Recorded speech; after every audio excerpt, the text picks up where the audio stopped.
ನಮಸ್ತೆ. 18/6/2025 ಬುಧವಾರ, ಕೃಷ್ಣ ಪಕ್ಷವಿದೆ. ಇವತ್ತು ಸಪ್ತಮಿ ಇದೆ. ಮಧ್ಯಾಹ್ನ 1:34:55 ಸಪ್ತಮಿ ಅನ್ನೋದು 7ನೇ ತಿಥಿ. ನೆಕ್ಸ್ಟ್ ಬರೋದು 8ನೇದು, ಅಂದರೆ ಅಷ್ಟಮಿ. ಇವತ್ತಿನ ನಕ್ಷತ್ರ ಪೂರ್ವ ಭಾದ್ರಪದ ನಕ್ಷತ್ರ.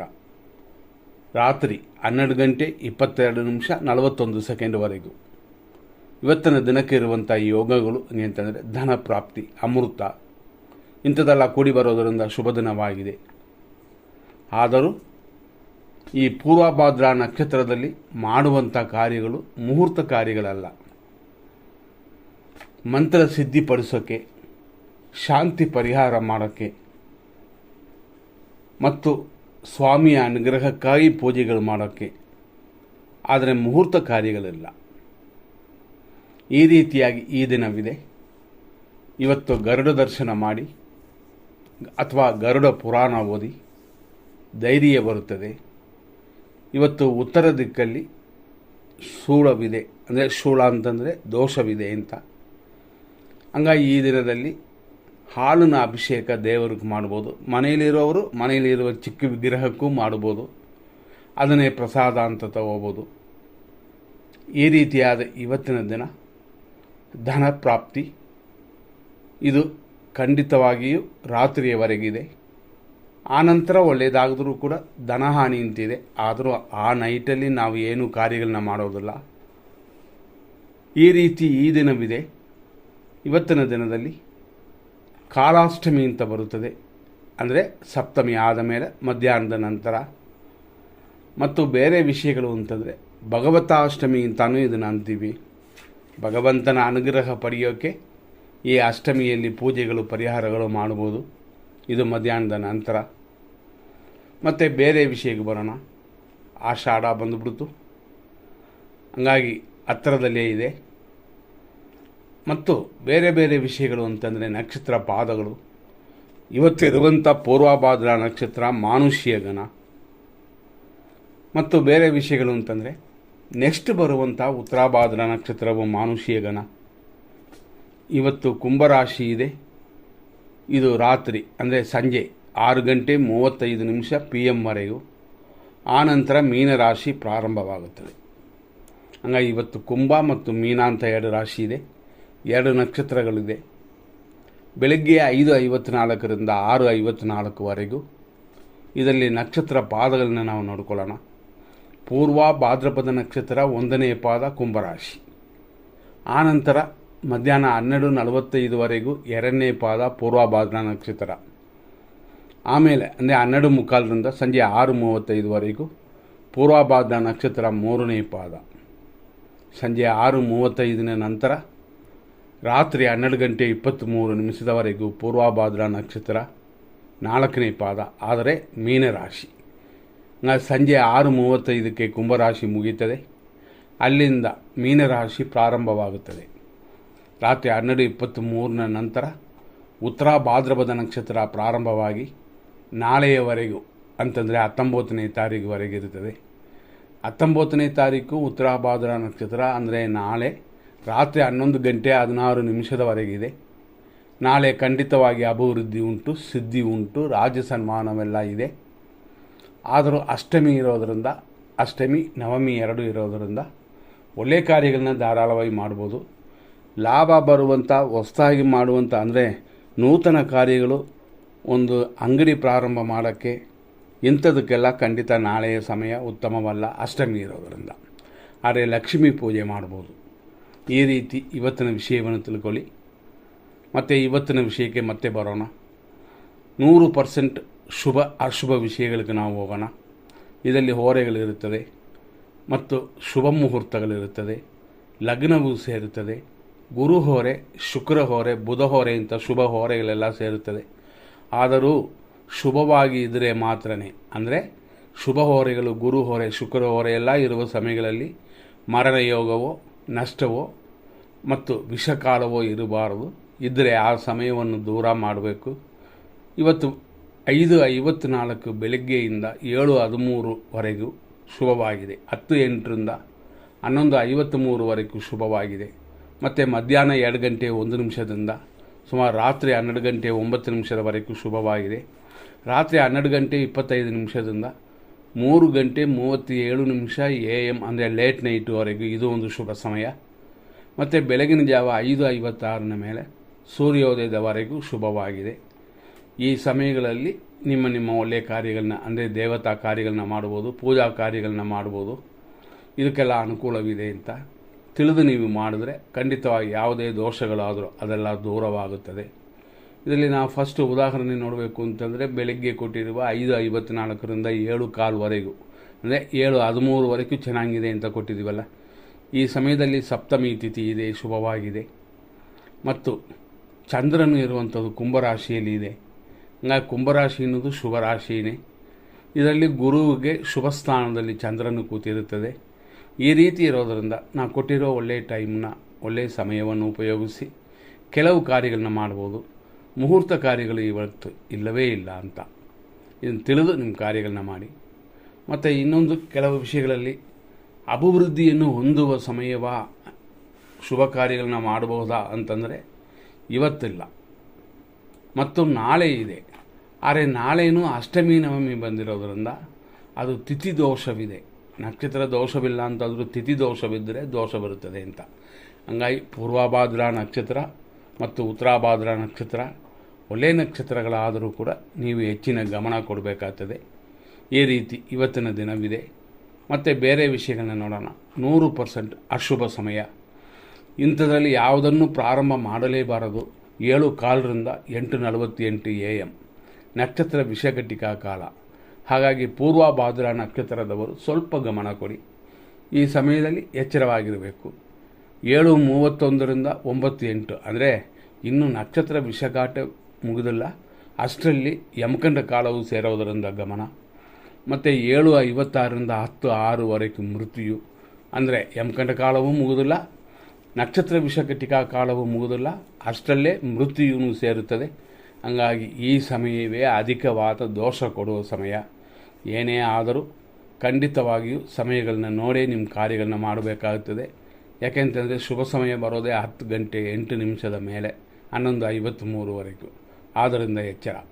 11:55ರಿಂದ ಇವತ್ತಿನ ದಿನದಲ್ಲಿ 12:47ವರೆಗೂ ದುರ್ಮುಹೂರ್ತವಿದೆ. ಮತ್ತು ಮಧ್ಯಾಹ್ನ 12:21ರಿಂದ ಮಧ್ಯಾಹ್ನ 1:58ವರೆಗೂ ರಾಹು ಕಾಲವಿದೆ. ರಾತ್ರಿ 12 ಗಂಟೆ 11 ನಿಮಿಷದಿಂದ ರಾತ್ರಿ 12:23ವರೆಗೂ ಮೃತ್ಯು ಇದೆ. ಅದೇ ಥರ ಲೇಟ್ ನೈಟು ರಾತ್ರಿ ಅಂದರೆ 3 ಗಂಟೆ 39 ನಿಮಿಷದ ಮೇಲೆ 5:41ವರೆಗೂ ಮೃತ್ಯು ಇರೋದರಿಂದ ಹೆಚ್ಚಾಗಿ ಗಮನ ಕೊಟ್ಕೊಳ್ಳಿ. ಅದೇ ಥರ ಬೆಳಗಿನ ಜಾವ 4:15ರಿಂದ 5:54ವರೆಗೂ ವಿಷಕಾಲವಿದೆ. ಆನಂತರ ಶುಭವಾಗಿದೆ. ಇದೆಲ್ಲ ತಿಳಿದು ನಿಮ್ಮ ಕಾರ್ಯಗಳನ್ನು ಮಾಡಿ. ಇವತ್ತಿನ ದಿನ ಪ್ರಕಾರ ತಾರಾ ಮತ್ತು ಚಂದ್ರಬಲವನ್ನು ನೋಡೋಣ. ತಾರಾ ಅಂತಂದರೆ ನಕ್ಷತ್ರ, ಚಂದ್ರಬಲ ಅಂತಂದರೆ ರಾಶಿ ಅಂತ. ರಾಶಿ ಮತ್ತು ನಕ್ಷತ್ರ ಬಲವು ಎರಡೂ ಚೆನ್ನಾಗಿದ್ದರೆ ಶುಭವಾಗಿರುತ್ತದೆ. ಅಶ್ವಿನಿ ನಕ್ಷತ್ರ ಮೇಷರಾಶಿಯವರೆಗೆ ಇವತ್ತಿನ ದಿನ 5:54ರಿಂದ ಸಂಜೆ 6:35ವರೆಗೂ ಇದೊಂದು ಸಮಯ. ಅಂತಂದರೆ ನಕ್ಷತ್ರ ಶುಭವಾಗಿದೆ. ನಕ್ಷತ್ರ ಶುಭವಾಗಿದ್ದರೂ ಪೂರ್ವಭಾದ್ರಾ ನಕ್ಷತ್ರದಲ್ಲಿ ಪೂಜೆಗಳು ಮಾಡೋಕ್ಕೆ ಉತ್ತಮ ದಿನ. ಸಂಜೆ 6:35ವರೆಗೂ ಟೆನ್ಷನ್ ಇದೆ. ಟೆನ್ಷನ್ ಬಿಟ್ಟರೆ ಬೇರೆ ಏನು ತೊಂದರೆಗಳಿಲ್ಲ. ಆನಂತರ ರಾತ್ರಿ 12 ಗಂಟೆ 23 ನಿಮಿಷದವರೆಗೂ ಕೂಡ ಟೆನ್ಷನ್ ಇದೆ, ವ್ಯಯವಿದೆ. ನೋಡ್ಕೊಂಡು ನಿಮ್ಮ ಕಾರ್ಯಗಳನ್ನ ಮಾಡಿ. ಭರಣಿ ನಕ್ಷತ್ರ ಮೇಷರಾಶಿಯವರಿಗೆ ಇವತ್ತಿನ ದಿನ ಖಂಡಿತವಾಗಿ ಅನುಕೂಲ, ಇಷ್ಟಾರ್ಥ ಸಿದ್ಧಿಯೆಲ್ಲ ಉಂಟು. ಅದೇ ಥರ ಕೃತಿಕಾ ನಕ್ಷತ್ರ 1ನೇ ಪಾದ ಮೇಷರಾಶಿ. ಇದರಲ್ಲಿ ಜನನವಾದ ನಿಮಗೆ ಇವತ್ತಿನ ದಿನ ಪ್ರಕಾರ ಖಂಡಿತವಾಗಿಯೂ ಪ್ರತ್ಯೇಕ್ತಾರೆ ಅಂದರೆ ಅನಾನುಕೂಲವೇ ಉಂಟು. ಆದ್ದರಿಂದ ಗಮನ ಕೊಡಬೇಕು. ಇದು ವೃಷಭ ರಾಶಿ ಕೃತಿಕಾ ನಕ್ಷತ್ರಕ್ಕೂ ಕೂಡ ಅದೇ ರೀತಿಯಲ್ಲೇ ಇದೆ. ರೋಹಿಣಿ ನಕ್ಷತ್ರ ವೃಷಭ ರಾಶಿಯವರಿಗೆ ಕ್ಷೇಮವಿದೆ, ಕೆಲಸ ಕಾರ್ಯದಲ್ಲಿ ಅಭಿವೃದ್ಧಿ ಉಂಟು, ಆದ್ದರಿಂದ ಶುಭವಾಗಿದೆ. ಮೃಗಶೀರ್ಷ ನಕ್ಷತ್ರ ವೃಷಭ ರಾಶಿ, ನಿಮಗೆ ಏಟು ಗಾಯಗಳು ಉಂಟು, ವಿಪತ್ತು ಇರುತ್ತದೆ, ಎಚ್ಚರವಾಗಿರಬೇಕು. ನಂತರ ನೋಡುವ ಇನ್ನೊಂದು ನಕ್ಷತ್ರ, ಇದೇ ನಕ್ಷತ್ರನೇ ಮೃಗಶೀರ್ಷ, ಆದರೆ ಮಿಥುನ ರಾಶಿ. ಏಟು ಕಾರ್ಯಗಳಲ್ಲಿ ತಡೆ ಉಂಟು, ಎಚ್ಚರ. ಆರುದ್ರ ನಕ್ಷತ್ರ ಮಿಥುನ ರಾಶಿ, ಸಂಪತ್ತಿದೆ, ಕಾರ್ಯಗಳಲ್ಲಿ ಅಡೆತಡೆ ಉಂಟು.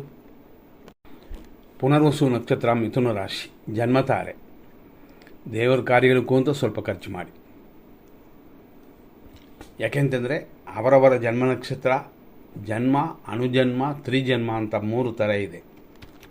ನಂತರ ಪುನರ್ವಸು ನಕ್ಷತ್ರ ಕರ್ಕಾಟಕ ರಾಶಿ 4ನೇ ಪಾದ, ನಿಮಗೂ ಅದೇ ರೀತಿಯಲ್ಲಿ ಆರೋಗ್ಯದ ಕಡೆಯನ್ನು ನೀವು ಗಮನ ಕೊಡಬೇಕಾಗ್ತದೆ. ಪುಷ್ಯ ನಕ್ಷತ್ರ ಕರ್ಕಾಟಕ ರಾಶಿ, ಪರಮ ಮಿತ್ರಧಾರೆ, ಸ್ವಲ್ಪ ರೋಗ ವೃದ್ಧಿಯೆಲ್ಲ ಉಂಟು. ಆಶ್ಲೇಷ ನಕ್ಷತ್ರ ಕರ್ಕಾಟಕ ರಾಶಿ, ಮಿತ್ರಧಾರೆ ಇದೆ, ಆದ್ದರಿಂದ ಹೆಚ್ಚಾಗಿ ತೊಂದರೆಗಳಿಲ್ಲ. ಪರರಿಂದ ಮಿತ್ರರಿಂದ ಕೆಲವು ಸಹಾಯಗಳು ಸಿಗುತ್ತದೆ. ಮಖ ನಕ್ಷತ್ರ ಸಿಂಹರಾಶಿ, ಟೆನ್ಷನ್ ಇದೆ, ಆದರೂ ಸುಖ ಉಂಟು. ಪುಬ್ಬ ನಕ್ಷತ್ರ ಸಿಂಹರಾಶಿ, ಅನುಕೂಲವಿದೆ, ಸುಖ ಅಭಿವೃದ್ಧಿಯೂ ಉಂಟು. ಉತ್ತರ ನಕ್ಷತ್ರ ಸಿಂಹರಾಶಿ 1ನೇ ಪಾದ, ಪ್ರತ್ಯೇಕ್ತಾರೆ, ಅನಾನುಕೂಲವೇ ಉಂಟಾಗುತ್ತದೆ, ಸ್ವಲ್ಪ ಗಮನ ಕೊಡಿ. ಉತ್ತರ ನಕ್ಷತ್ರ ಕನ್ಯಾ ರಾಶಿ, ಪ್ರತ್ಯೇಕ್ತಾರೆ, ಉಪಯೋಗ ಇಲ್ಲದ ದಿನವಿದು. ಆದರೂ ಸಮಯ ನೋಡಿ, ಎಮರ್ಜೆನ್ಸಿ ಅಂತಂದರೆ ನಾವು ಕೊಟ್ಟಿರುವಂಥ ಒಳ್ಳೆಯ ಸಮಯವನ್ನು ನೋಡಿ ಕೆಲವು ಕಾರ್ಯಗಳನ್ನ ಮಾಡಬಹುದು. ಹಸ್ತ ನಕ್ಷತ್ರ ಕನ್ಯಾ ರಾಶಿ, ಆರೋಗ್ಯವಿದೆ, ಶತ್ರುನಾಶವಿದೆ, ನಿಮಗೆ ಪರವಾಗಿಲ್ಲ ಅಂತ ಹೇಳ್ಬೋದು. ಚಿತ್ತಾ ನಕ್ಷತ್ರ ಕನ್ಯಾ ರಾಶಿ, ವಿಪತ್ತು ಉಂಟು, ಶತ್ರುನಾಶವಿದೆ, ಆದ್ದರಿಂದ ಏಟು ಗಾಯಗಳಿಲ್ಲದೆ ಸ್ವಲ್ಪ ಹುಷಾರಾಗಿ ನೋಡ್ಕೊಳ್ಳಿ. ಚಿತ್ತಾ ನಕ್ಷತ್ರ ತುಲಾರಾಶಿ, 3 ಮತ್ತು 4ನೇ ಪಾದದಲ್ಲಿ ಹುಟ್ಟಿದವರಿಗೆ ವಿಪತ್ತಿದೆ, ಕಾರ್ಯ ವಿಘ್ನಗಳಿದೆ, ಶುಭಕರವಾಗಿಲ್ಲ. ಗಮನ ಕೊಟ್ಟರೆ ಖಂಡಿತವಾಗಿ ಗೆಲ್ಲಬಹುದು. ನಂತರ ನೋಡುವಂಥದ್ದು ಸ್ವಾತಿ ನಕ್ಷತ್ರ ತುಲಾರಾಶಿ, ಸಂಪತ್ತು ಉಂಟು, ಹಣಕಾಸು ವರಮಾನಕ್ಕೂ ತೊಂದರೆಗಳು ಏನೂ ಇಲ್ಲ, ಆದರೂ ನೂತನ ಕಾರ್ಯಗಳನ್ನ ಇವತ್ತು ಮಾಡಬೇಡಿ. ನಂತರ ನೋಡುವಂಥದ್ದು ವಿಶಾಖ ನಕ್ಷತ್ರ ತುಲಾರಾಶಿ, ಜನ್ಮತಾರೆ, ಕಾರ್ಯ ವಿಘ್ನಗಳೆಲ್ಲ ಉಂಟು, ಆದ್ದರಿಂದ ತಲೆ ಸ್ನಾನ ಮಾಡಿ ದೇವರಲ್ಲಿ ಪ್ರಾರ್ಥನೆ ಇರಲಿ. ವಿಶಾಖ ನಕ್ಷತ್ರ ವೃಶ್ಚಿಕ ರಾಶಿ, ಜನ್ಮತಾರೆಯು ರೋಗ ಭಯವೂ ಉಂಟು, ಊಟ ತಿಂಡಿಯಲ್ಲಿ ಮೇಂಟೈನ್ ಮಾಡಿಕೊಂಡ್ರೆ ತೊಂದರೆಗಳಿಲ್ಲ. ನಂತರ ನೋಡುವಂಥದ್ದು ಅನುರಾಧ ನಕ್ಷತ್ರ ವೃಶ್ಚಿಕ ರಾಶಿ, ಪರಮ ಮಿತ್ರತಾರೆಯಾಗಿ ಅನುಕೂಲಕರವಾಗಿದೆ, ತಾನೇ ಬಂದರೆ ಎಲ್ಲವನ್ನು ಅನುಭವಿಸಬಹುದು, ದೋಷವಿಲ್ಲ. ಜ್ಯೇಷ್ಠ ನಕ್ಷತ್ರ ವೃಶ್ಚಿಕ ರಾಶಿ, ಮಿತ್ರಧಾರೆ, ಸ್ವಲ್ಪ ಆರೋಗ್ಯದ ಕಡೆ ಗಮನ, ಬೇರೆ ರೀತಿ ತೊಂದರೆಗಳಿಲ್ಲ. ಮೂಲ ನಕ್ಷತ್ರ ಧನುಸು ರಾಶಿ, ಖಂಡಿತವಾಗಿ ಟೆನ್ಷನ್ ಇದೆ, ಆದರೂ ಲಾಭಕ್ಕೇನು ತೊಂದರೆಗಳಿಲ್ಲ, ಟೆನ್ಷನ್ ಮಾತ್ರ ಬಿಟ್ಬಿಟ್ರೆ ಸಾಕಾಗ್ತದೆ. ಪೂರ್ವಾಷಾಢ ನಕ್ಷತ್ರ ಧನುಸು ರಾಶಿ, ಅನುಕೂಲ, ಲಾಭವೆಲ್ಲ ಕೂಡಿ ಬಂದಿರುವಂಥ ದಿನವಿದು. ಉತ್ತರಾಷಾಢ ನಕ್ಷತ್ರ ಧನುಸು ರಾಶಿ, ಪ್ರತ್ಯೇಕ್ತಾರೆ, ಅಂದರೆ ಅನಾನುಕೂಲದ ದಿನವಿದು. ಎಂದಿನಂತೆ ಬರುವ ಲಾಭಕ್ಕೂ ಏನು ತೊಂದರೆ ಇಲ್ಲ, ಅದು ರೆಗ್ಯುಲರ್, ಆದರೆ ಹೊಸದಾಗಿ ಮಾಡೋದಕ್ಕೆ ಖಂಡಿತವಾಗಿ ಶುಭ ದಿನವಲ್ಲ. ಉತ್ತರಾಷಾಢ ನಕ್ಷತ್ರ ಮಕರ ರಾಶಿ, ಖಂಡಿತವಾಗಿ ಪ್ರತ್ಯೇಕ್ತಾರೇನೆ, ಧನಹಾನಿಯೂ ಉಂಟು, ಶುಭವಾಗಿಲ್ಲ. ಶ್ರವಣ ನಕ್ಷತ್ರ ಮಕರ ರಾಶಿ, ಆರೋಗ್ಯವಿದೆ, ಸ್ವಲ್ಪ ಧನಹಾನಿಯೂ ಇದೆ, ಆರೋಗ್ಯದ ವಿಷಯದಲ್ಲಿ ಚೇತರಿಸ್ಕೊಳ್ತೀರಾ, ಆದರೆ ಹಣಕಾಸಿನ ವ್ಯವಹಾರದಲ್ಲಿ ಖಂಡಿತವಾಗಿ ಗಮನ ಕೊಡಿ. ನಂತರ ನೋಡುವಂಥದ್ದು ಧನಿಷ್ಠ ನಕ್ಷತ್ರ ಮಕರ ರಾಶಿ, ವಿಪತ್ತಿದೆ, ಧನಹಾನಿ ಇದೆ, ಅಶುಭ ದಿನವಿದು, ಎಚ್ಚರವಾಗಿ ಮೇಂಟೈನ್ ಮಾಡಿಕೊಳ್ಳಿ. ಧನಿಷ್ಠ ನಕ್ಷತ್ರ ಕುಂಭರಾಶಿ, ವಿಪತ್ತು ಉಂಟು, ಆದ್ದರಿಂದ ಎಚ್ಚರ. ಅದೇ ಸಮಯದಲ್ಲಿ ಶತಭಿಷ ನಕ್ಷತ್ರ ಕುಂಭರಾಶಿ, ಇದು ಸಂಪತ್ತನ್ನು ಕೊಡುತ್ತದೆ, ಆರೋಗ್ಯವನ್ನು ಕೊಡುತ್ತದೆ. ನಂತರ ನೋಡುವಂಥದ್ದು ಪೂರ್ವ ಭಾದ್ರಪದ ನಕ್ಷತ್ರ ಕುಂಭರಾಶಿ, ಜನ್ಮತಾರೆಯು ಆರೋಗ್ಯವೂ ಉಂಟು, ಆದ್ದರಿಂದ ಹೆಚ್ಚಾಗಿ ತೊಂದರೆಗಳು ಏನೂ ಇಲ್ಲ. ಪೂರ್ವ ಭಾದ್ರಪದ ನಕ್ಷತ್ರ ಮೀನರಾಶಿ, ಖಂಡಿತವಾಗಿ ಜನ್ಮತಾರೆ, ಧನ ವ್ಯಯ ಉಂಟು, ವ್ಯಯಗಳನ್ನು ಕಡಿಮೆ ಮಾಡಿಕೊಳ್ಳಿ, ಅಂದರೆ ಖರ್ಚಿನ ಕಡಿಮೆ ಮಾಡಿಕೊಳ್ಳಿ, ನಷ್ಟವಲ್ಲ. ನಂತರ ನೋಡುವಂಥದ್ದು ಉತ್ತರ ಭಾದ್ರ ನಕ್ಷತ್ರ ಮೀನರಾಶಿ, ಪರಮ ಮಿತ್ರಧಾರೆ, ವ್ಯಯಗಳು, ಆದ್ದರಿಂದ ಏನೇ ತೊಂದರೆ ಬಂದರೂ ಸರಿ ಹೋಗುತ್ತದೆ, ಗುರುಗಳ ಆಶೀರ್ವಾದ ತಗೊಳ್ಳಿ. ಉತ್ತರ ಭಾದ್ರ ನಕ್ಷತ್ರ, ಇದರಲ್ಲಿ ಮೀನರಾಶಿಯಲ್ಲಿ ಎಲ್ಲ ಪಾದಗಳು ಅದರಲ್ಲಿ ಸೇರುತ್ತದೆ. ಹಾಗಾಗಿ ಉತ್ತರ ಭಾದ್ರ ನಕ್ಷತ್ರ ಮೀನರಾಶಿ ಅಂತಂದಾಗ ವ್ಯಯ ಮಾತ್ರ ಸ್ವಲ್ಪ ಅಷ್ಟೇ. ಪರಮ ಮಿತ್ರ ತಾರೆಯಾಗಿರೋದರಿಂದ ಹಿರಿಯರು ಗುರುಗಳ ಆಶೀರ್ವಾದದಿಂದ ಏನೇ ದೋಷಗಳು ಬಂದರೂ ದೂರವಾಗುತ್ತದೆ. ಲಾಸ್ಟಲ್ಲಿ ರೇವತಿ ನಕ್ಷತ್ರ ಮೀನರಾಶಿ, ಖಂಡಿತವಾಗಿ ಮಿತ್ರಧಾರೆ, ವ್ಯಯ ಇದೆಲ್ಲ ಕೂಡಿ ಬಂದಿದೆ. ಹೆಚ್ಚಾಗಿ ತೊಂದರೆಗಳೇನಿಲ್ಲ, ಸರಿಯಾಗಿ ನಡೆಸಿದರೆ, ಸರಿಯಾಗಿ ಹೋದರೆ ದೋಷಗಳೆಲ್ಲ ದೂರವಾಗ್ಬಿಡ್ತವೆ. ಮುಂದಿನ ಸಂಚಿಕೆಯಲ್ಲಿ ನೋಡೋಣ. ಧನ್ಯವಾದಗಳು.